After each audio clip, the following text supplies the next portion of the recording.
Texas Adventures with Brexton. A Hey Mama presentation presents George Arnold, an author in Garland, Texas. 26 books under his belt, first book at age 60.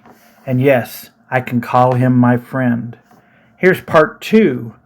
We're going to take a look now at chapter 35 of a manuscript of a book that's the second in a trilogy about the Navajo in Arizona and New Mexico, and the problems they're having with 524 abandoned uranium mines on the reservation, which is creating a lot of healthcare problems for the Navajo. The title of this chapter is P.J. Wilson Construction, 8 minutes late. After the business with Brexton Collins had been completed, Sarah Benally once again sat down in the Navajo Nation Inn, this time with Barbara Flowers. They had, by telephone, invited Mr. Wilson to meet them at 3 o'clock. The call had come from Ms. Flowers' office to a secretary at the Wilson Company, nearby Gallup, 26 miles to the southeast. The two of them had only heard verbal counts of the appeals and demands when Wilson's bid was $19,500 lower than the winning bidder, but had been ruled 8 minutes past the deadline. So they were both surprised when a middle-aged blonde walked up and announced, "I'm P.J. Wilson. Is one of you Barbara Flowers?"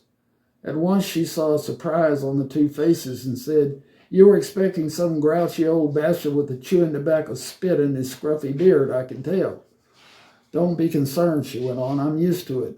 Most of my contact with clients and vendors, even suppliers, is by mail or email. So I assume most of them think P.J. Wilson stands up to P.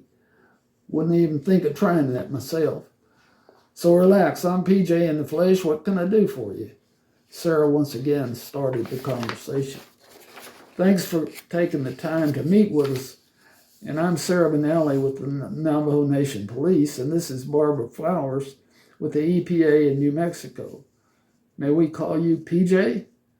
"That's who I am. Why'd you ask me here this afternoon?" Barbara Flowers said, "We understand you're pretty upset with the EPA after losing a bid to a higher bidder on a technicality. What we're trying to find out is just how mad at them are you and what you intend to do about it." Wilson chuckled. "Well, it was my own damn fault. Our bid was ready in plenty of time.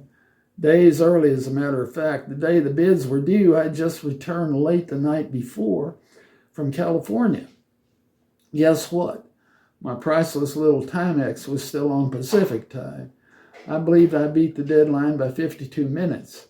I realized my mistake at once, but I never thought 8 minutes would make a difference."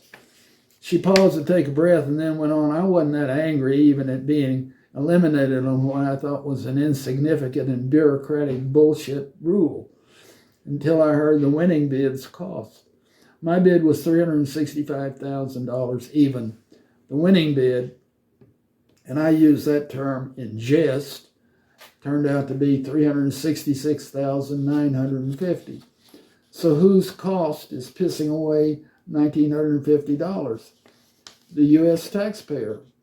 I know that's not much compared to the entire country's budget, but it was 1/10 of 1% of this one job.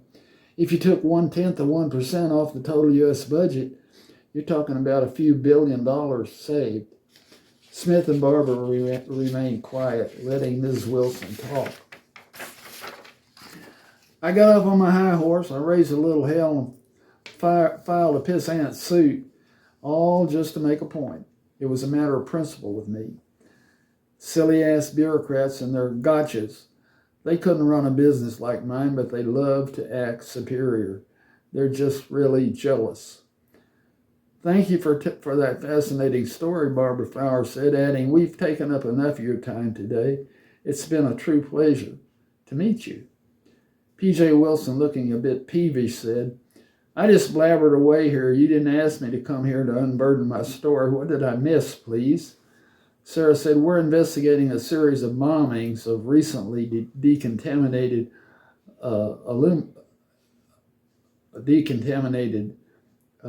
uranium mines. Your lawsuit came to our attention as representing someone who might just be angry enough at the EPA to strike back. So let me just ask you, did you set off 3 big bombs in 3 formerly contaminated uranium mines in the past week? P.J. Wilson was unable to control her response. She burst into raucous laughter and seemed unable to stop. Uncontrolled laughter being infectious, soon Sarah and Barbara joined in. Their waitress, returning with coffee refills, thought, "Damn, I'm sorry I missed that joke." All right.